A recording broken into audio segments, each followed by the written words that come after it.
I want to welcome everyone here. I appreciate you so much for being here. And by the way, what is that saying? It's one small step for man, one giant leap for mankind. I just hit 5,000 subscribers, and I want to thank every single one of you. It's very humbling. And I know in the grand scheme of things, that's not a lot, but to me, it's a whole lot. And I've worked so hard to get here. So, like a little celebration for me, ironically, when I hit 500, which was big, like I was crying. I was so excited to hit 500. Like, if anybody watches my videos, I'm like, somebody watched my video. How exciting. But I hit 500 on my birthday. And that was 2 years ago. So I hit 5,000 just a couple days shy of my birthday. It's like, this is just, so it's a pre-birthday present to me. I want to thank you guys so much for being here and let you know how much I appreciate it. And today I am here with Elizabeth Allen, and we met through YouTube. So that's one of the things that I love about this platform. I have met some of my favorite people through social media. And Elizabeth had left a comment, and her comment was a little bit about her health story.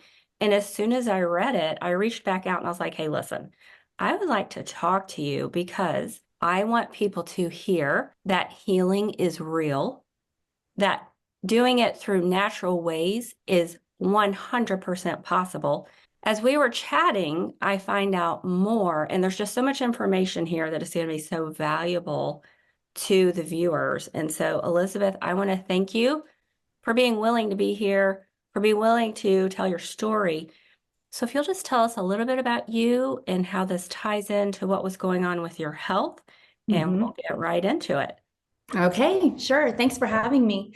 I'll be clearing my throat a lot as I'm getting over a respiratory virus.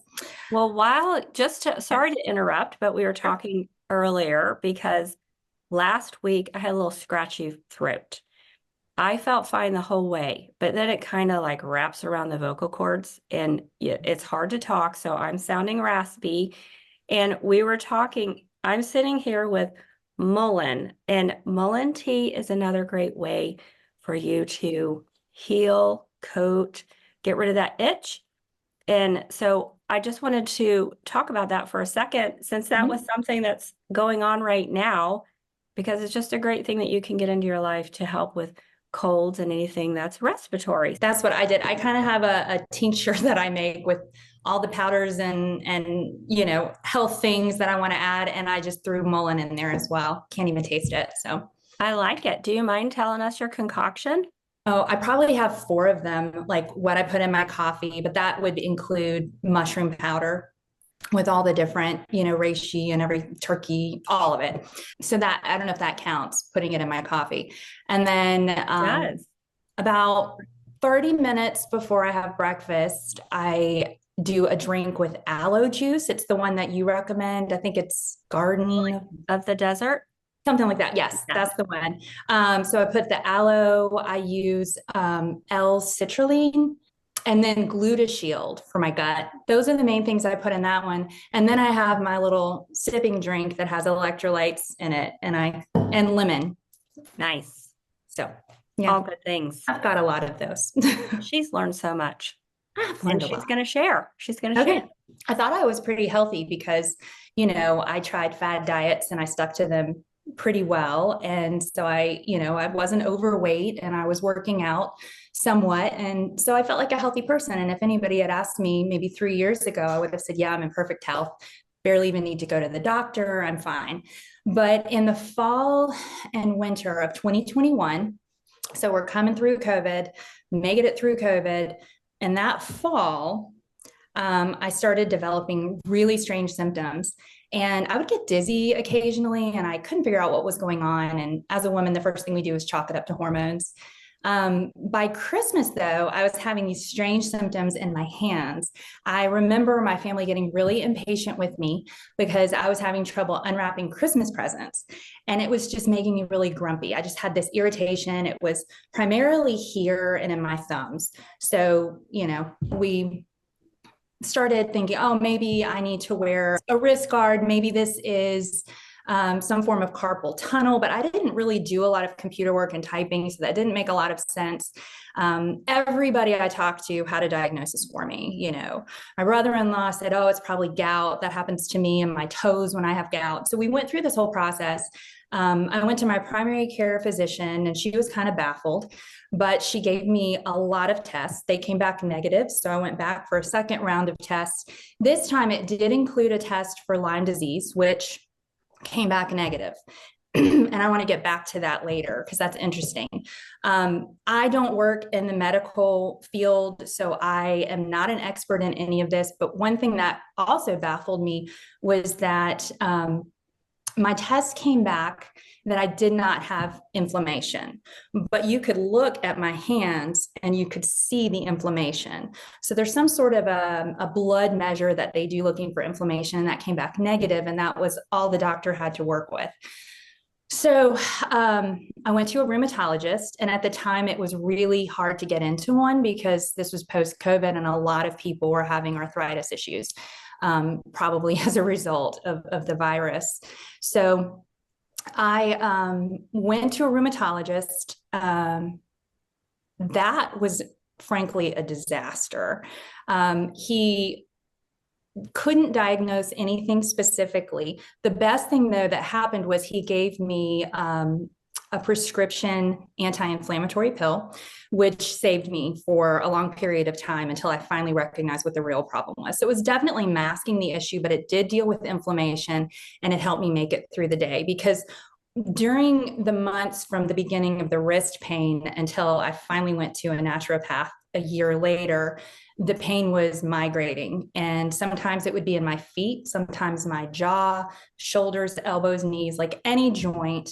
The weirdest was rib pain, like behind the ribs. So it wasn't that it hurt to breathe or anything, but my ribs were aching. I had very low energy. It was kind of going downhill throughout this process. When my energy was at its lowest, I went through a long period of time where I had to take a nap every afternoon. And a lot of times I would be lying there trying to relax, and then my heart would just start kick drum, like boom, boom. And I would think, why am I anxious? I'm sitting here trying to rest. Or I'd fall asleep and I'd wake up with my heart just in an irregular heartbeat. So there were some really crazy things going on. I couldn't figure, I was so tired and I thought, do I go see a cardiologist? Do I go see a neurologist? And it was very overwhelming. So I did a lot of research, didn't come to any conclusions on my own at that point, but I had talked to friends before who had seen a naturopath. And I don't know, I think it was just an answer to prayer that God just put it on my heart to call this naturopath. And we did an exploratory call. And one of her things was, I will take you as a patient, but I need you to commit to do what I ask you to do, because it's not going to work unless you do these things. And before our first appointment, here's what you need to commit to do. And then she laid out the rules, the dietary rules, which are, there was going to be no gluten, no dairy, no sugar, no alcohol. I thought, here we go, no fun. And it was hard because I wanted to take her seriously. And, I was desperate at this point. I was getting really depressed because little by little activities that I was used to doing, I was having to remove from my life, and I was having to nap every afternoon. And at this point, I was probably 47 years old. And I thought, this is over the hill. This is what it looks like. So the fall of 2022, finally went to the naturopath. She had a 1-hour session with me where I went through everything, starting with my childhood. She asked about my bowels. She asked about headaches and sicknesses and viruses that I had had over the years, places that I had lived in. She asked a lot of really great questions. And it was interesting because as I was talking, she would say, okay, liver, okay, gallbladder. And so she's like making notes to herself about parts of my body that we need to work on, that need basically detoxing and healing. And it was surprising to me because I knew that I had gut issues, because all the women in my family have gut issues, but I never would have said that I had any problems with my liver. And I didn't know anything about the immune system. So that was brand new to me. She assumed, or just came to the conclusion, that it was probably Lyme disease and or mold. And that was a little bit scary. So she had me do a blood test from Cyrex Laboratories. It was called the Cyrex Array 12 Pathogen Associated Immune Reactivity Screen.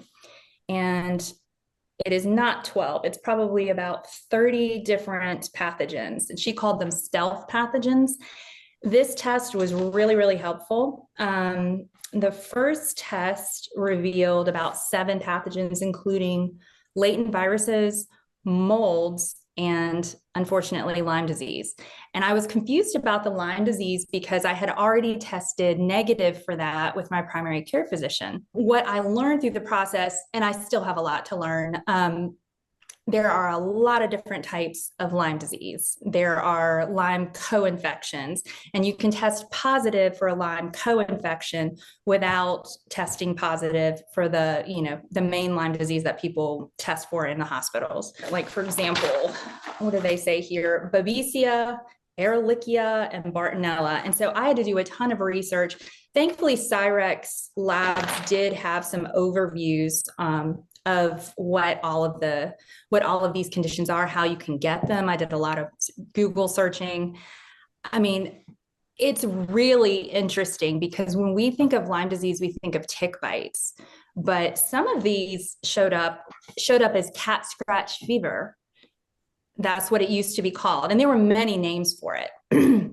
So what I kind of am learning is that this Lyme disease that we associate with ticks, there are a lot of people, a lot of reputable scientists who think that you can get it from spider bites. I mean, why wouldn't you? From ant bites, things like that.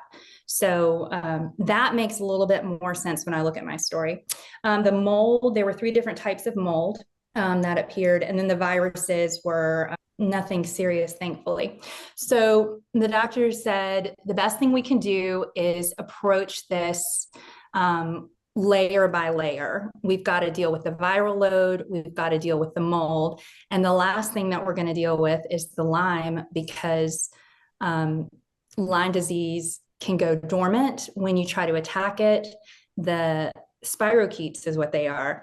They're kind of like, think of a corkscrew shape. They corkscrew down into your tissues. They like to be in cartilage, and that's probably why most people have arthritis type symptoms and pain in their joints when they have Lyme disease. She said when you go after Lyme disease too, I forgot the name for it, but basically it releases toxins as you're trying to kill it.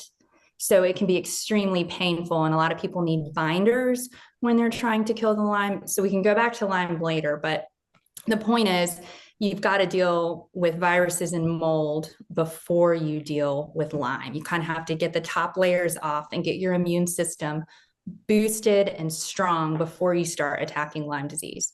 We worked on nutrition, and at this point, I was basically eating protein sources like meat and fish and beef, trying to keep it clean as much as possible, and a lot of leafy greens and a lot of vegetables. Because I was having all these immune issues, I was reading up on the autoimmune diets and that sort of thing. That honestly kind of threw me into a tailspin because it was so overwhelming. I think I gained a lot of knowledge from that, learning that, some people with immune disorders have issues with nightshades, and then what's in that family, and kind of exploring all of this. The place that I think I was most likely to lose my mind was when I was learning about mold, because, and this is just a warning out there for anybody who thinks that they might have mold toxicity, you can make yourself crazy, and that will not help you heal. That will impair your body's ability to heal. Don't live in fear of mold. Mold can probably be in any food. I mean, I was doing my best trying to eat fruits and vegetables, and maybe I'd open my produce drawer and something had gotten a little fuzzy. I would go into a panic. Well, honestly, that wasn't really the type of mold that had caused my issues in the first place. So those weren't, that shouldn't have been the main concern. The real concern with mold, I'm just going to say from what I'm learning, and you can fact check this, is mold in a dwelling place, in an office building, a dormitory, a home, and in a beach house. Or if you live in a high humid area, you're probably going to want to deal with mold in your home. I remember living in a townhouse in college and seeing black mold on the ceiling. We have a family home where all my relatives gather at the coast, and there's no way there's not mold there. We had this house that I live in with my family. We had this checked a couple of times for mold. There are all kinds of mold tests that can be done. We had one where they test air samples in each of the rooms. In our family room, which is where we do most of our living, there's a greater amount of dust because of the curtains and the carpet and the rug and the sofa. And that room, of course, tested highest for no, I can't even remember, aspergillus. And that was one that I had tested high for. So we put an air purifier in that room, and I try to make sure I vacuum it, but I'm not a great housekeeper. It turns out that my house really wasn't the problem. There was a little bit high of aspergillus in that room, but that was the only thing. The other molds, like the black mold, we don't really know where I got that from. So there's still a gaping question mark. Where did all of this come from? Of course, we had the crawl space checked a couple times, put down tarps, did all that. But my guess is that it came from a place that I lived in the past, or this vacation home that we went to regularly. And it is possible to have mold in your body that just kind of stays there.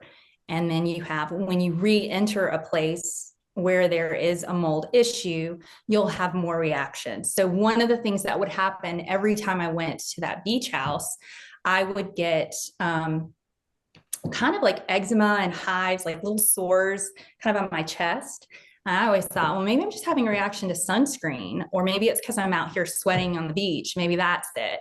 And I did learn that sweat can carry those toxins out of your body. So when you're trying to get rid of mold, it's coming out in your sweat. And as it does that, it can leave toxins on your body, which cause some of those skin reactions. So who knew? I mean, it actually hurt to sweat, which brings me to the very first practical advice that my doctor gave me to get rid of mold. She said, to detox from mold, you need to sweat. And I said immediately, I don't sweat. I thought that was kind of cool that I didn't sweat. It's not good to not sweat. Sweat is inconvenient, but is extremely healthy. And I could even exercise, pretty heavy exercise and not sweat. The only times I really noticed when I would sweat would be if I was sitting in the sun. And that explains why I was detoxing at the beach and feeling badly about it, feeling bad on my skin. She said, you got to train yourself to sweat. Well, at this point, I was extremely fatigued because my body was in a chronic viral state. I was walking around like a sick person all the time. And I thought, I can't go to the gym right now. I can't work out. I get tired, walking the dog. She said, you can get in a sauna. That would be the best thing you can do. And we have a Y right around the corner, and they have a sauna. So I started going there. She said, start with like 2 or 3 minutes. And then try to increase your time, but don't push through.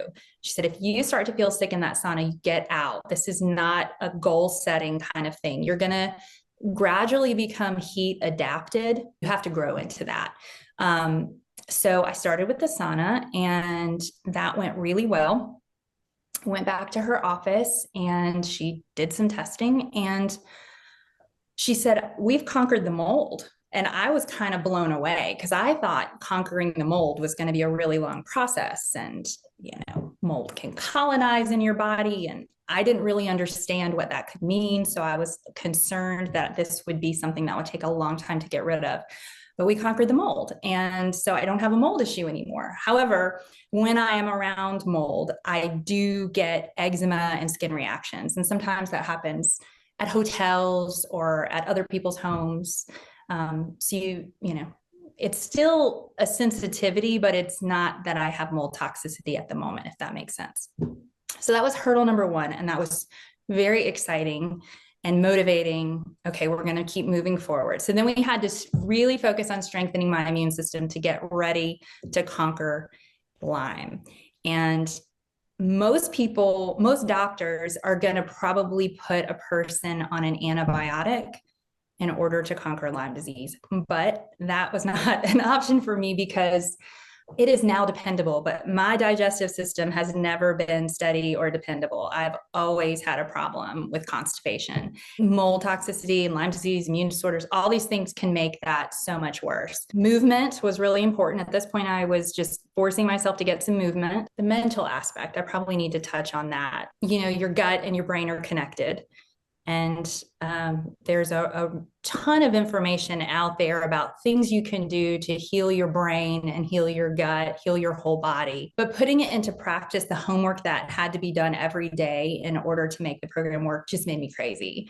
It felt way too intense. And it was an entire mind reset. You know, you're never supposed to talk about anything negative regarding your condition. That's hard to do. And you have to tell the people in your life not to ask you questions. To me, it just became too like intrusive into my personal life. I felt like I was joining a cult. No, it almost feels unreal. Like if you Yes. can't process what's actually happening, Mm-hmm. that's a part of it too. I am not saying that brain retraining doesn't work. There's all kinds of ways you can do it. You can do it with a computer, and that would be, I think that sounds really interesting, where they, you know, attach things to your brain and you watch screens and they rewire you that way. That sounds fascinating. I think it would have been a lot easier than what I was trying to do.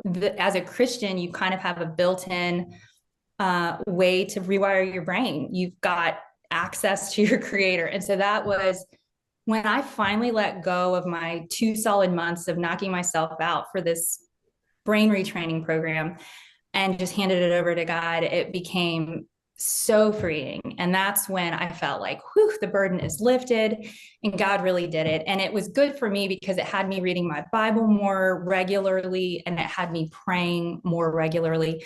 And so those weren't box checking items, but that was like, God is the source of my healing. And I thought, well, why have I been trying to do this with just science when God created science and He's the power behind the healing? I really think that as Christians, we do have access. And this is not a health and wealth, you know, faith speak kind of thing. This is gradual. This is God healing my heart, calming me, and, you know, gradually removing anxiety, which is a healing thing. But sometimes we need hacks. So I'm going to show you what's on my ankle. This little guy. I talked to you about the Apollo Neuro. I don't remember that. Okay. It looks kind of like an Apple Watch or something. It's vibrating. And if I was just to sit there and hold it and feel it, it's not the same rhythm. It's almost like it's playing a little song. But it's really, really, you know, you can't hear it or anything. It's just vibrations. I keep it on my ankle, so it gives me a little edge. It makes me look like I'm on house arrest. But you can wear it on your wrist. That would be fun. I would wear something to let it show, so people would wonder what's going on in my life. So many questions. There's different settings, but you can put it on sleep, you can put it on calm or focus, and it really is helpful. And my doctor, my naturopath, is the one who recommended it. She had one in her pocket. She just said she kept it in her pocket and it worked fine that way. So you don't have to strap it on. She just gave me such good stories about how well it worked in her family. Like when her kids were grumpy, she would strap it on them for 30 minutes and that kind of thing. So it's really helpful, and it has a money back guarantee. So I was like, I've got to try this. Immediately, I liked it and found it very soothing. I do think that has been helpful in calming my nervous system, because before this healing process, I was like this all the time, shoulders tense forward. I didn't even know it.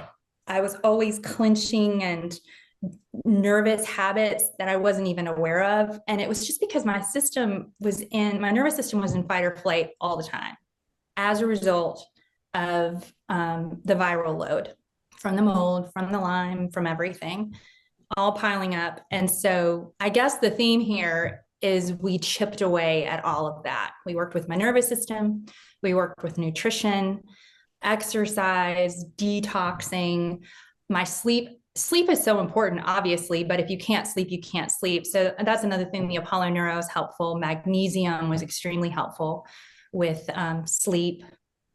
And I no longer have to nap all of the time. The Cyrex Labs, is that the C? It's with a C. Is it like Cyrex, but with a C? Yeah, Cyrex, and they're in Phoenix, Arizona. And since Okay. my naturopath doesn't have a lab in her office, I just went to one of those any lab test nows. Mm-hmm. They're used to working with Cyrex labs. I talked to the lady there. Apparently, a lot of people are becoming aware of this test.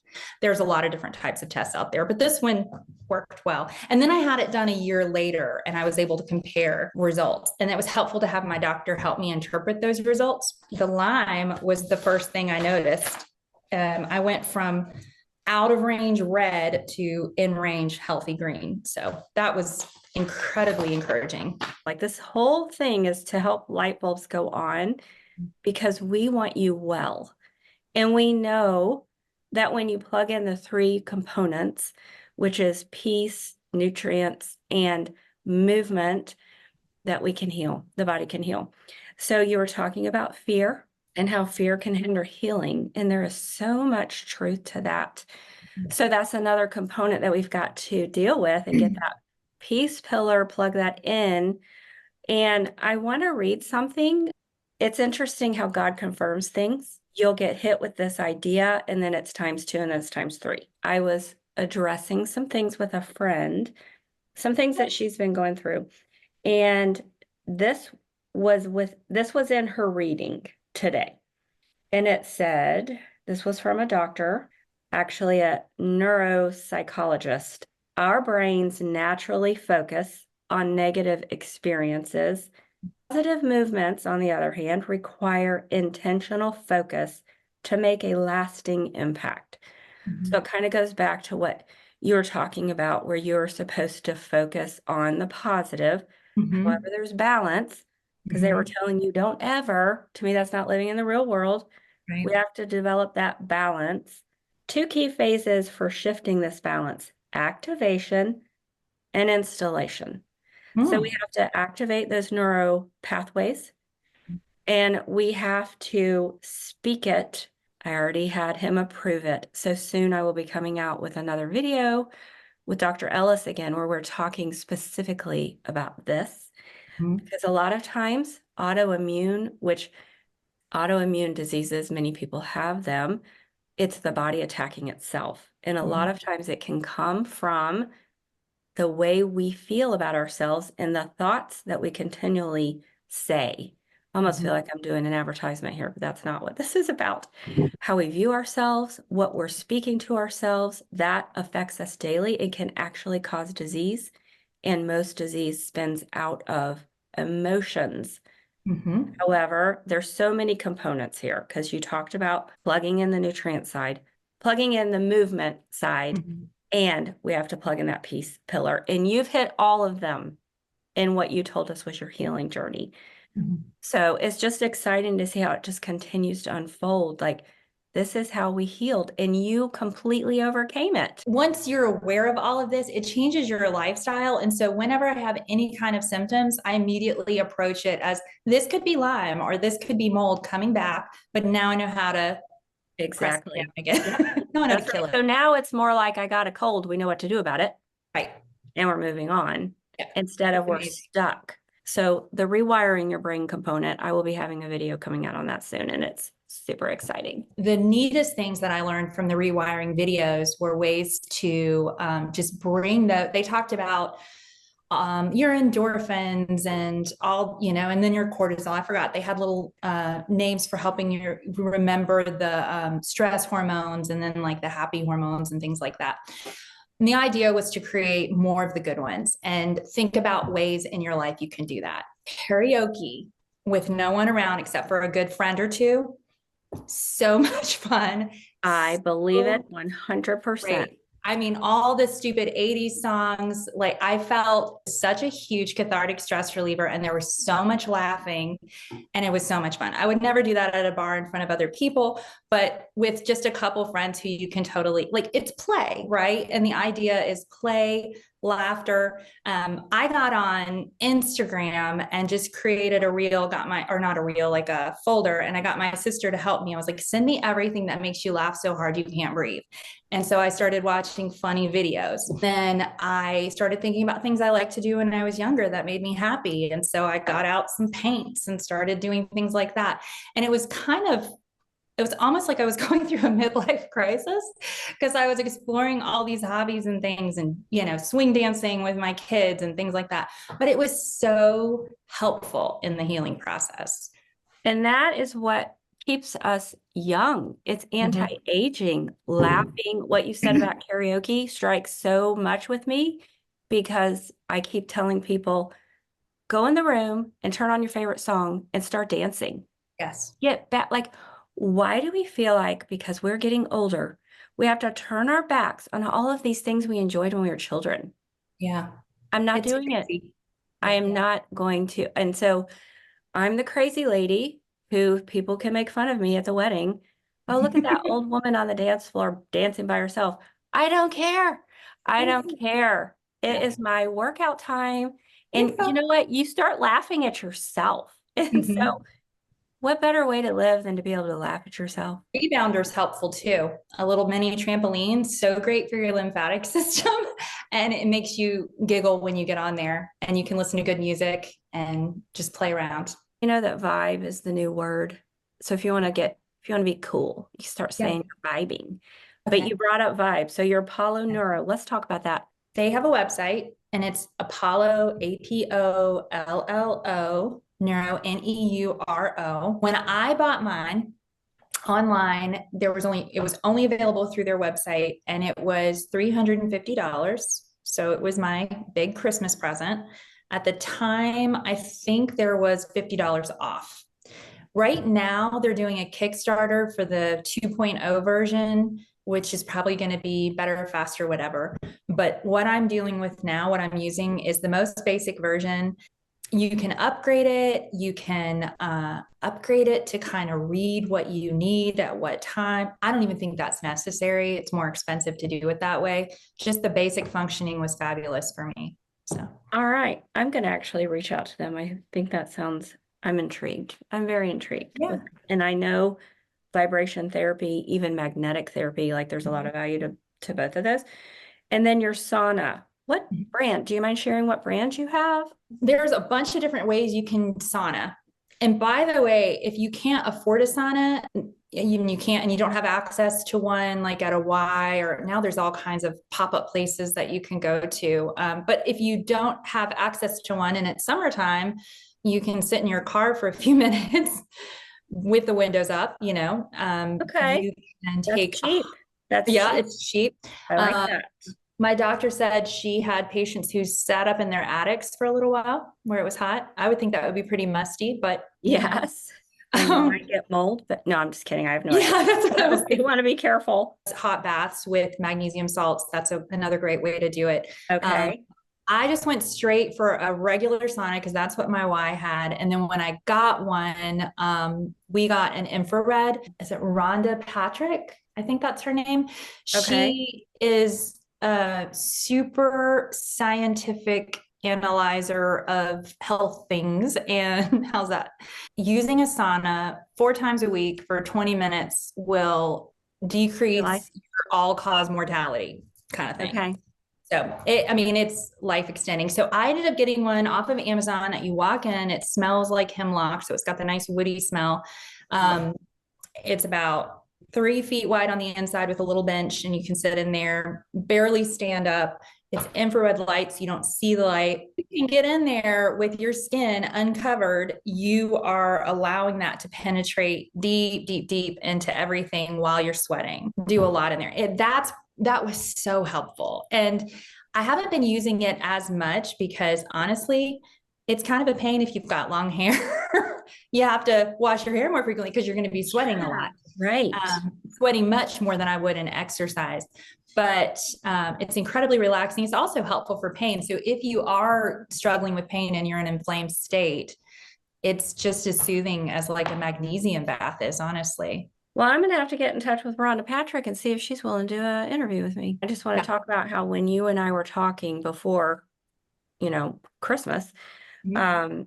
we were both talking about how when we were growing up, we didn't sweat, and we kind of thought, "Oh, that's cool. I'm cool. Yeah. I don't sweat." And then we found out that's not so cool. Right. So you Yeah. need to be sweating. It's very important. And if you're not a natural sweater, Mhm. then just Which like you said, you've got to do things to make it happen. And you don't want to prevent it with deodorant that is an antiperspirant also. Yes. Seems Well, like I gotta tell you, and this might be TMI, but I don't care. Mhm. I don't wear deodorant. And I have asked people, because I'm like, if I go around smelling bad, I don't want to offend anyone, and I actually want to know, but I didn't think I did. So Mhm. I have confirmed that I don't smell, so I can go without deodorant.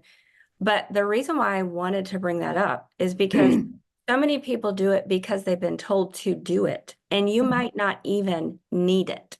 Right. You So might. at least check that out. Now, if I were going to go work out at the Y, I would certainly put some deodorant on, but I make sure that it is an all natural. And I actually have a recipe, a DIY on Okay. this channel, and Mhm. it works. It reminded me of an experiment that I want to try. So maybe somebody can try this. Many decades ago, when I was nursing babies, I had low milk supply with one of mine. And so I took fenugreek and I smelled everything that came out of my body smelled like maple syrup, sweet. And I keep thinking, why don't we just take fenugreek? I don't know if there's a problem with taking it long term. I haven't researched it, but what if you took some kind of an herb that made you smell good? Yeah, You take it internally, it comes out with your sweat. I that's mean, fine. That's so fine. if fenugreek does it, there's probably something else in those families that, I mean, I don't know if you always want to smell like maple syrup, but it beats Right? body odor. For sure. I Mhm. don't mind the smell of maple syrup. Lyme's disease, I just want to touch on this, and just so viewers know, because a lot of people don't, but many have had very good results with colloidal silver. Now, colloidal silver has gotten a bad rap because the blue man, he was using the wrong concoction. You Mm. want small parts per million, and you'll never turn yourself blue. And I'll put a link in the description below of the kind that I use. I just wanted to put that out there, that some Mhm. people are having really good results shutting down Lyme's disease with healthy diet and colloidal silver. I just want to go back just real quick to Mhm. when Elizabeth was talking about the doctor, her naturopath, going through as she was talking, and that person was saying liver, kidney. We are one body that is working together. How many doctors did you go to before you met the functional? I went to my primary care physician, and then I went to a rheumatologist. And then I was advised to see a cardiologist and a neurologist. And at All that point, addressing different parts as if we are not one functioning person. And that's the part that gets me the most. I had this one person come to me, and she had been suffering. She's a little bit older than me. She'd been suffering with digestive issues for years. She Mhm. goes through my program, and within 3 weeks, she's feeling better. Yeah. Just through talking, through conversation, and be able to see her journal and some back history. But a Mhm. doctor sits in what you might get 5 minutes. He doesn't know you. We could simply help each other by having a conversation. It Mhm. also helped, which I can't wait for this interview, but I have a client that came to me with PCOS, a lot of other issues. She had been trying Mhm. to get pregnant for years, and her baby just celebrated their first Christmas. She has a baby. She got pregnant. She feels better. Anxiety's been shut down. No more PCOS. I'm not even a doctor. I am a nutrition and wellness coach. But because I know these things, I can help people. So I'm so in with the functional medicine. You can also reach out to me. I have a 12-week program if you have all these issues. My niche is gut health, because when you heal the gut, you heal the body. But I also do a visual assessment. I can tell just by looking at somebody, and then with a line of questions behind it, what is going on with the body. It's amazing. And these are the things that they're doing over in the East. Mhm. And they've got it right. So we can learn so much from them. And a lot of doctors, like you saw, are starting to bring it here so that we can get to the root of the problem. I have clients that have come to me and they have been told there is nothing wrong with them. There's definitely something wrong with them. They don't feel good. I'm like, how can you say this? But the blood tests they're not looking at the right things. That's the problem. One was when I opened up, I was talking about all the food groups or all the things that I eliminated from my diet. That can be a source of stress. And so my doctor told me to kind of use the 80-20 rule. And I found that to be very helpful. I have been able to add back in wheat and gluten because I do the fresh milled wheat. And that has been really great. I haven't had any issues with that. I can do a lot of fermented and raw dairy. If I have regular milk in my coffee now, every once in a while, I'm not going to have any issues. So a lot of things that I was having a reaction to when my body was in an inflamed state, I'm not having a reaction to now. My body can handle a little bit of challenge here and there from some food that maybe I shouldn't have had. And I find that so relieving because when I started eliminating all these different food groups and things, I just thought I was in food jail. That was the term I used, food jail. And I was writing down what I ate every day. And it was very, very helpful in connecting foods to symptoms, but you don't have to live like that forever, That's once you right. kind of get into your rhythm. So it's hard in the beginning, but it's worth it. And you're not going to be in food jail forever, and you do change your taste and your appreciation for healthy food. You do. I say you crave what you eat. And that's the thing. It's like we're craving our current state. So if we want it to change, we have to make changes. And then you get there. I can't believe the difference in my diet and the things that I'm like, wow, I haven't had that in forever. And I don't miss it because Yeah. I don't eat it. So I'm so glad that you brought that up because the 80-20 is so important. And I teach that in my program as well, because you can white knuckle your way through. But if you know there's a reward, and then you can plan for those parties and Right. weddings and things like that and not cry. It's okay. It's not what you do some of the time, it's what you do all the time that matters. And then when you said fresh milled flour, so Yeah. game changer. And so all these people that are like gluten-free, I do get there has to be an adjustment period because if you're used to eating food from the store, our body could recognize the good as the same because of the molecular properties. But when you Interesting. clean it out completely and you put it back in the right way, the body does not recognize it as the same. So it's awesome that you're having success with a little bit of fresh milled flour. We don't want to overdo it. Great source of nutrients, great source of fiber. So what you're seeing is there are levels to healing, and we're talking about optimal health. I watched this documentary called Don't Die. I don't know if you've heard of it. I can't remember his name. It might be Brian Johnson or something like that. But anyways, he's on a mission to not die and to outlive. The Bible says that we can live to be 120. He's on this mission to outlive that. Anyway, if you see this documentary, it's the craziest thing. And I'm like, what's going to kill him is his super focus on being healthy. It's going to come back to bite him. I just know it is because that's all he does. He needs karaoke. He needs karaoke. And guys, don't overthink it. It's one moment at a time. Let the Holy Spirit speak to you, but don't overthink it. Don't camp out in this. Just live your life to the fullest, right? And so when we talk about getting back to the things that we did when we were children, that's living life to the fullest. And, when we were kids, we didn't think about this. We just lived our life. Just take bits and pieces, live your life, do karaoke, laugh, dance, take care of your family, love on your family, give lots of hugs, all of that kind of stuff too. So all of it is part of it. Thank you guys so much for tuning in. Please leave me a comment because I love to hear what you're thinking.